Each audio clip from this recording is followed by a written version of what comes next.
ମଧ୍ୟାହ୍ନରେ ଧୂଳି ଦଣ୍ଡ ତତଲା ଧୂଳିରେ ଗଡ଼ାଇ ପିଣ୍ଡ କଷ୍ଟକୁ ସହିବ କାମନାକାରୀର ଦାଣ୍ଡ। ଧୂଳି ଦଣ୍ଡକୁ ସାରିଣ ନଦୀ ଅବା ପୋଖରୀକୁ ଯାଇନ ପାଣି ଦଣ୍ଡ ସାରି ବାଲୁକା ବୁଝିବ ଜାଣ।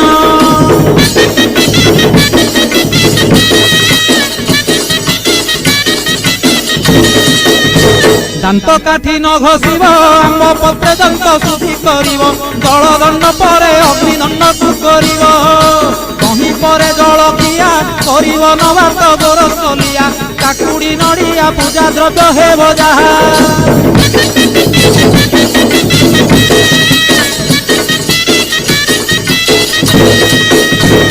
ଘରେ ଭୁକ୍ତାଙ୍କ ଘରଣୀ ସେ ରୂପେ ନିୟମ ମାନିବେ ପୁଣି ନିୟମ ଭାଙ୍ଗିଲେ ଦୋଷରେ ହେବେ କାରେଣୀ।